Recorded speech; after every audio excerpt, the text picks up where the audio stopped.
Hi hello नमस्कार. पुन्हा एकदा माझ्या यूट्यूब चॅनलवर तुम्हा सर्वांचं खूप मनापासून स्वागत. तर कालच्या ब्लॉगमध्ये तुम्ही पाहिलं असेल की आम्ही देहू आणि आळंदी येथे दर्शन घेतलं.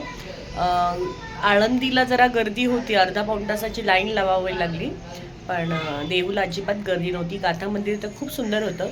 जर तो व्हिडिओ तुम्ही पाहिला नसेल तर व्हिडिओच्या खाली मी लिंक देते. हा व्हिडिओ पूर्ण पाहून झाल्यावर ती लिंक तुम्ही नक्की चेक करा. आता वाजलेले आहेत 6:15 आणि आम्ही निघालेलो आहोत, ते म्हणजे अक्कलकोट आणि थेऊरचा गणपती करणार आहोत. 7-8 तासाचा प्रवास आहे आणि आता आमचा प्रवास सुरू होणार आहे. तर पुढच्या गमती जमती, गाडीतील गमती जमती, मंदिराचं दर्शन घेण्यासाठी व्हिडिओ शेवटपर्यंत नक्की पहा. तर आम्ही ज्या ठिकाणी राहत होतो त्या जवळच इथे रामाचं मंदिर आहे, तर तिथे सुद्धा जातो आणि तिकडची सुद्धा व्हिडिओ क्लिप तुमच्यासोबत शेअर करते.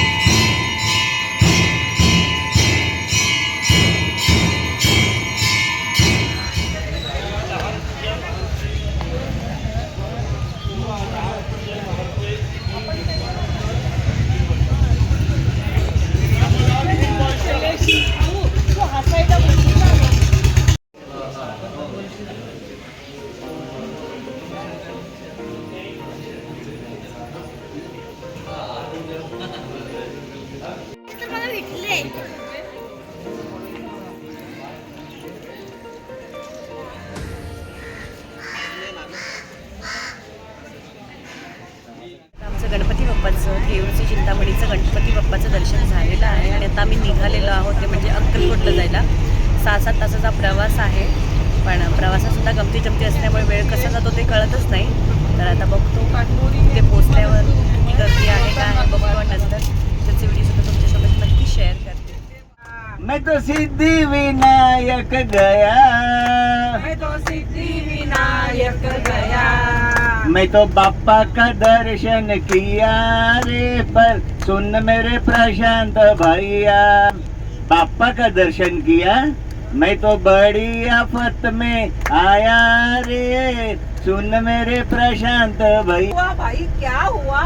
अरे मेरा चप्पल चोरी हुआ रे, सुन मेरे प्रशांत भैया. तर आता आम्ही या ठिकाणी अक्कलकोटला आलेलो आहोत आणि इथून आम्ही तर दर्शनाला जाणार आहोत. रूममध्ये आलो होतो फ्रेश व्हायला. रूम तर खरंच खूप सुंदर आहे.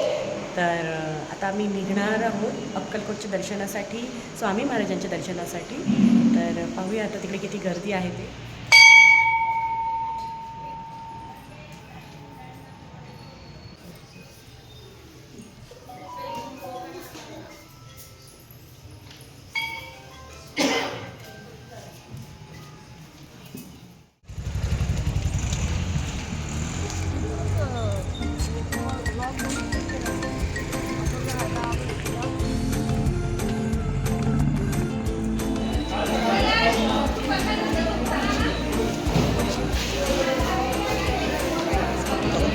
ये मंदिर है लेकिन वहाँ मॉल है.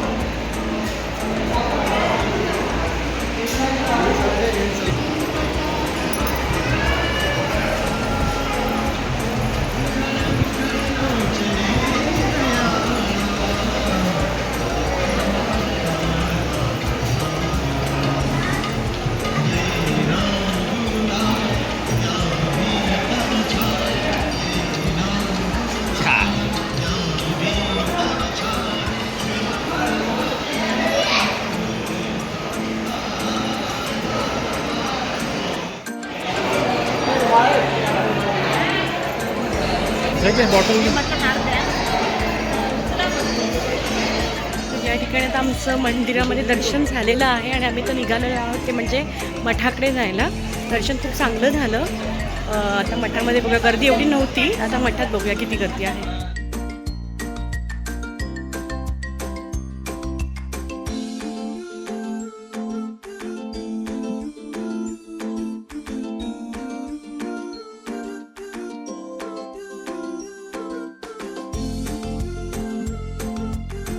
तुम्ही जा.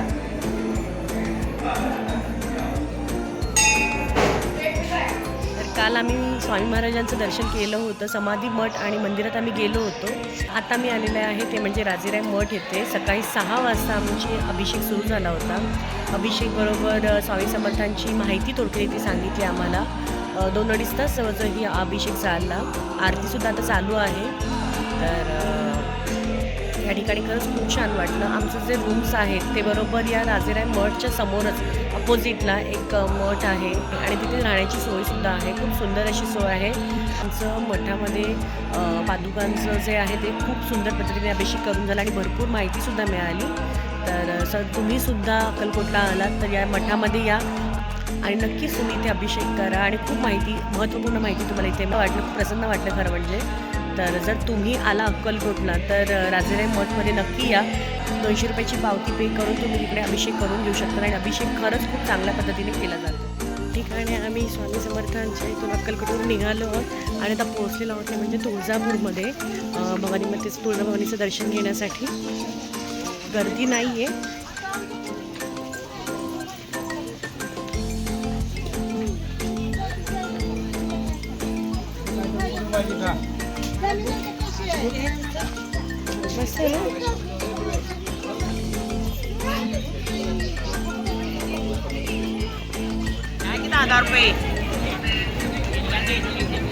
आता तुळजाभवानी मंदिराजवळ आम्ही आलेलो आहोत.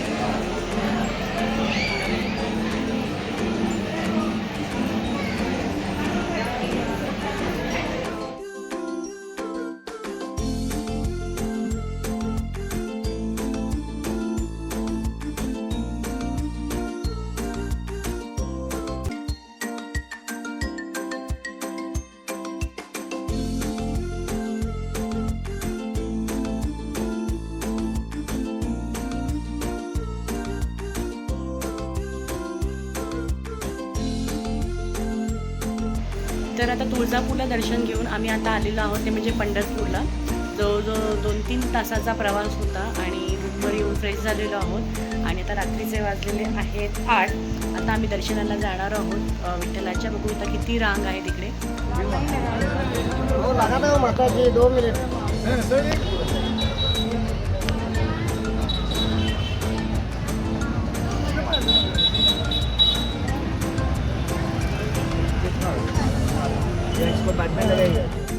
या ठिकाणी आम्ही आता पंढरपूरला आलेलो आहोत आणि विठोबाच्या दर्शनाला चाललेलो आहोत. पण जाताना आता वेगळंच स्कायवॉक आहे. छोटासा पूल आहे तो डायरेक्ट तिकडे कनेक्ट होणार आहे. बघू दर्शनातला लाईन म्हणतात तर आहे की 2-3 तास लागतील. आता गेल्यावरच कळेल आतमध्ये. तर हा आहे पंढरपूरचा नवसाचा राजा गणपती बाप्पा. तर अशा पद्धतीने आज आमचं पंढरपूरचं दर्शन झालेलं आहे. 1-1.5 तास लाईनमध्ये होतो, रांगेत होतो, पण दर्शन खूप चांगलं झालं. विठोबाच्या पायाला सुद्धा हात लावायला मिळाला. त्याच्यामुळे खूप मनापासून आनंद होतो सगळ्यांना. सकाळी सुद्धा स्वामींची पूजा छान प्रकारे झाली आणि आता विठोबाची पूजासुद्धा खूप चांगली झाली पांडुरंगाची. तर आता जातो रूमवर, जेवतो आणि नंतर झोपतो आणि उद्या सकाळी परतीचा प्रवास सुरू करणार आहोत. आता उद्या ग्रहण असल्यामुळे काही ठिकाणी आम्हाला देवस्थानांना जायचं होतं पण दर्शन करता आलं तर करता येईल, नाही तर नाही येणार. कारण की वेद लवकर लागतात त्याच्यामुळे कदाचित मंदिर बंद असू शकतं. आता ते उद्याच बघूया उद्या आम्हाला दर्शन करता येतं की नाही. मला ते आवडले असेल तर माझ्या व्हिडिओला लाईक, शेअर आणि सबस्क्राईब करा.